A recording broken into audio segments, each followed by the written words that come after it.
Es muy grato avanzar en este diplomado y a encontrarnos aquí en el cuarto módulo, en el cual expreso mi saludo cordial de bienvenida para todos. En este módulo abordaremos la temática contextos para el diálogo interreligioso. Recordemos que hablar de contextos es una temática muy amplia y que no podemos abarcarlos todos, sabiendo que hay contextos inmediatos, contactos mediatos y contextos remotos. Puede ser en el tiempo o en el espacio.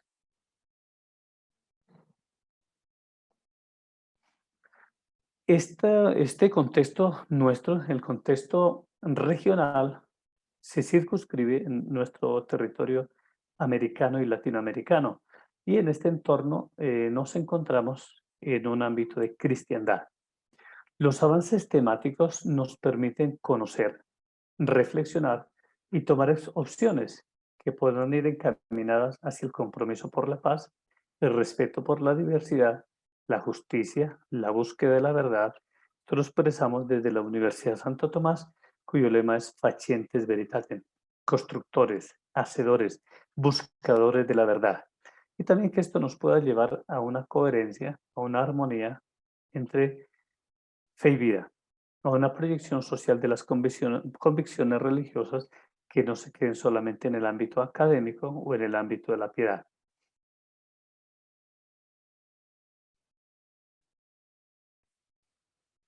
Para nosotros, este ámbito de los contextos está circunscrito por el mundo occidental, por la cultura occidental. Las expresiones religiosas son amplias. Se han presentado abundantes experiencias y formas de leer, asumir, comprender, encarnar e interpretar la revelación, las celebraciones, la investigación, y estas se van presentando en un entorno y un contexto difuso cada vez más. De manera particular, en este cuarto módulo tomaremos las grandes tradiciones religiosas y algunas expresiones eurocéntricas, norteamericanas, latinoamericanas y colombianas. De manera explícita e intencional, no queremos, no pretendemos dejar algún movimiento por fuera o hacer énfasis en algún otro, pero tampoco podemos pretender abarcar aquí en este pequeño espacio todas las denominaciones, todas las expresiones religiosas. Dentro de las grandes religiosas tenemos el hinduismo, que se caracteriza por no tener un fundador específico, profetas o estructura de creencias. Su cosmovisión y sus prácticas son diversas. La religiosidad para los hindúes está íntimamente vinculada con el aspecto social y cómo cada persona asume su propia vida. El dharma es vivir y asumir lo que le ha correspondido de manera virtuosa, buscando mantener el orden. Recordemos que la naturaleza pues es sabia y entonces en ese sentido debemos conocerla, comprenderla y poder insertarnos allí y construirla de manera virtuosa. Es esta propuesta del hinduismo. Tienen una divinidad llamada Brahman, eh, y también participan de esa divinidad otros dos dioses fundamentales, Shiva y Vishnu. Introducen la temática de la reencarnación, donde después de morir la persona renace a una vida de premios o castigos en un ciclo denominado samsara. Y el mecanismo que regula los beneficios o castigos se llama el karma. Algunas de estas palabras, particularmente el karma, a veces nosotros lo hemos escuchado y a veces nos referimos a él eh, sin un amplio conocimiento de causa. La moksha es el camino para librarse de la perennidad del ciclo y se puede lograr por medio del yoga, ascetismo, meditación, autocontrol que llevan al conocimiento superior e inaccesible. Para el budismo debemos comprender que su personaje central, su fundador es Siddhartha Gautama, el iluminado, que nació en el Himalaya, en India, y que escapó del palacio y conoció las realidades que aquejan al ser humano, la enfermedad, la vejez y la muerte. Muchos de nosotros quisiéramos mantenernos siempre jóvenes, alentados, aliviados, saludables y ser eternos, no conocer la desdicha de la muerte. Pero bueno, mire que estas realidades que el iluminado conoció y comprendió, pues orientan a esta sociedad y a esa cultura a la búsqueda de la meditación, de la abstinencia en un camino de ascesis como preparación. También quiere renunciar a su estilo de vida para dedicarse a la contemplación, la superación del dolor y alcanzar el nirvana, que lleva al control de todos los deseos, liberación de sensaciones y autocontrol de las pasiones. Muchas veces nuestra sociedad estimula es precisamente el desenfreno. El budismo plantea cuatro verdades: el dolor y los deseos y el control de ese dolor y de esos deseos. Por ello, el budismo establece el camino óctuple o los 8 vías o caminos de rectitud. Rectitud de juicio o entendimiento, rectitud de pensamiento, rectitud de palabra, acción, ocupación, esfuerzo, atención y concentración. Por ejemplo, en este momento nosotros con las famosas redes sociales, pues nos queda muy difícil tener esa atención concentrada, esa concentración, esa ocupación y esfuerzo. Entonces, mire cómo estos aspectos irían en contravía de esta religiosidad. Y todo este octuple camino conduce a la iluminación. Precisamente Buda, el iluminado, invita a acudir o a conducir hacia la iluminación. Existen dos clases de budismo, el budismo Mahayana y el budismo Hinayana. También hay una escuela Theravada, que es el budismo más conocido en el mundo, donde los monjes se caracterizan por su rigidez de vida, dieta vegetariana, dedicación permanente a la meditación y abstinencia de sensaciones no adecuadas. También se encuentra la escuela Zen, eh, que no insiste en ritos, acciones o estudio, sino que todas las cosas son dignas de ser contempladas y meditadas. Otra corriente del budismo es el lamaísmo o budismo tibetano, que da gran importancia a ciertos ritos, recitación de mantras y meditación. La enseñanza, sus enseñanzas y tradiciones se transmitieron de forma oral, al igual que también otras grandes religiones antiguas, como el judaísmo, por ejemplo. El sintoísmo es la expresión de la espiritualidad japonesa y manifestación de cerca de 26 siglos de tradición que se ha articulado con la cultura donde nace. Su culto se refiere a un ser superior, Kame, que se encuentra en todo. Entonces, aquí en esto podríamos decir desde esta perspectiva que pues es una religión panteísta. Dios se encuentra en todo. Y también integró aspectos budistas y los ideales de moralidad y buen gobierno de Confucio. En este sentido, se puede decir que el shintoísmo asumió algunos aspectos de sincretismo religioso. Del judaísmo nosotros conocemos un poco más. En este contexto latinoamericano y cristiano, pues el judaísmo se encuentra en todo el Antiguo Testamento de las Escrituras y habla de una tradición cercana a los 4000 años, donde Abraham sale o es liderado este movimiento o este grupo por Abraham, que se desplaza desde Ur de Caldea. Y pues conocemos estas experiencias que vive el pueblo judío antes de llegar a la tierra prometida. La alianza y los mandamientos son aspectos centrales de su cultura, su religiosidad y la comprensión de la revelación. Recordemos entonces que el judaísmo, el cristianismo y el islam son tres religiones abrahámicas. Son religiones monoteístas, es decir, que creen en un solo Dios y son religiones reveladas.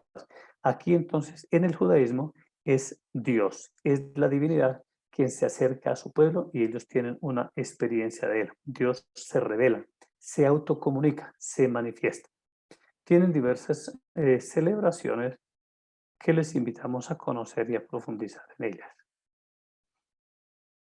El Islam surge por allá por el año 610 después de Cristo, cuando Muhammad, Mahoma, recibe revelaciones de Dios. Recordemos entonces que hemos hablado de que el judaísmo, el cristianismo y el islam pues son religiones reveladas.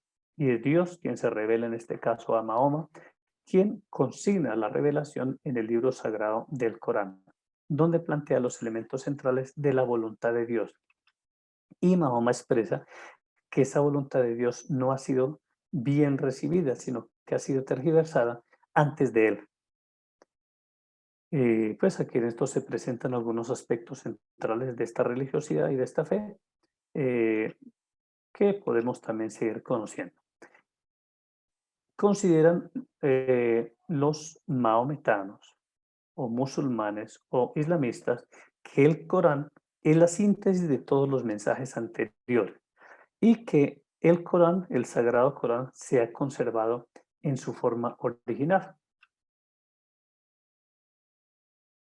El Islam significa sumisión total y obediencia a Alá, entrega absoluta a la voluntad de Dios. Entonces, pues digamos, en ese sentido, son un grupo creyente y muy cercano, muy convencido a su fe en la divinidad y que les llama y les compromete a combatir las falsas creencias. Expresiones religiosas eurocéntricas y norteamericanas. A nivel de nuestra cultura occidental, entonces, dentro de la cristiandad en el año 1054 se dio una fuerte ruptura llamada el Gran Cisma, donde se marcaron las grandes diferencias para la Iglesia de Oriente o Iglesia ortodoxa y para la Iglesia de Occidente, latina o romana. Poco después, en el 1517, Martín Lutero, ese sacerdote agustino católico, se revela, va en contravía de algunos de estos principios que tenía la Iglesia y protesta contra algunos de ellos, dado que en esa época había corrupción, decadencia y mundanidad a juicio de él y de muchos en vastos sectores de la Iglesia. Por ello, entonces, funda ese movimiento que conocemos hoy como movimiento reformado, luterano o protestante. Algunas de esas protestas que hizo Lutero se fueron plasmando en algunas otras confesiones de fe, como lo de los anabaptistas, calvinistas, anglicanos, menonitas, presbiteranos, bautistas y cuáqueros. Principalmente entonces estas expresiones religiosas de origen europeo. Y a nivel norteamericano, pues algunas de estas religiones se fundan en Inglaterra y como sabemos, pues los ingleses son quienes hacen su asentamiento en Estados Unidos y es allí donde llegan estas tradiciones, de las cuales surgen los adventistas, los mormones, la Iglesia Episcopal como Iglesia Nacional en Estados Unidos de tradición anglicana, el Ejército de Salvación, Iglesia de la Ciencia Cristiana, los Testigos de Jehová, entre otros. Y a nivel latinoamericano, pues son múltiples también las expresiones religiosas. Diversas denominaciones de estos orígenes europeos, ingleses, norteamericanos, han hecho presencia significativa pues a lo largo de estos 5 siglos de conquista y colonia, pero particularmente desde inicios y a mediados del siglo XX, alcanzando un mayor impacto y relevancia política y social a partir de los años 80. Algunos de estos movimientos se han denominado movimientos neopentecostales y pues tienen, como se acaba de decir, un gran influjo sociopolítico. Quiero compartir esta cita en relación con diversos movimientos religiosos presentes en nuestro continente. Hoy cuentan con presidentes de la República, ministros, imperios de medios de comunicación social, dictan contenidos educativos en varios países, aparecen en las crisis políticas para apagar sus llamas y obtienen sorprendentes recursos del Estado. También en estas denominaciones se encuentra el evangelismo, que comprende una diversidad religiosa e ideológica, Y sería un error colocar todos los movimientos evangélicos en esta categoría de evangelismo. Pues entonces son categorías y son expresiones que debemos ir conociendo cada vez más y profundizar. Estas nuevas expresiones religiosas introducen en la política categorías religiosas del bien y del mal, donde el adversario, lo diabólico, el infierno, debe ser exterminado. Entonces recordemos, si no son raras las expresiones de carácter fundamentalista, por ejemplo. Más adelante podemos hablar entonces de ese influjo político y del poder que manejan y que esto no es una coincidencia o no es un hecho eh, que haya llegado de manera natural, sino que tiene una intencionalidad muy profunda. En el caso colombiano, de acuerdo a datos públicos, información pública del Ministerio del Interior, son cerca de 5.025 entidades o denominaciones religiosas que tienen personería jurídica especial. Eh, Hay múltiples expresiones entonces que de pronto nunca hemos escuchado, o también otras muy afines a nosotros, a nuestros contextos cercanos, que de todas maneras tienen seguidores. Es necesario evidenciar que en el listado del Ministerio del Interior no aparecen las denominaciones alusivas a la Iglesia Católica. Entonces, es decir, que hay pues muchísimas entidades religiosas en Colombia y en estas consultadas no aparecen, por ejemplo, arquidiócesis, diócesis, seminarios, conventos, santuarios, basílicas. Tampoco aparecen las congregaciones, comunidades u órdenes religiosas, como los jesuitas, los franciscanos, los dominicos que regentan la Universidad de Santo Tomás, entre otras tantas instituciones. También pues existen los centros de capacitación social o popular, centros del adulto mayor, bancos de alimentos, centros médicos y clínicas, etc. Igualmente, ustedes, estimados participantes, conocerán expresiones que no figuran en los listados, que son ampliamente difundidas o poco conocidas. Ustedes conocerán algunos fundadores, podrán profundizar de acuerdo a su intencionalidad, de acuerdo a sus intereses. Quisiera terminar con esta expresión del Papa Pablo VI. La paz no puede basarse en una falsa retórica de palabras. Sus fundamentos son la verdad, la justicia, la libertad y el amor. Muchas gracias.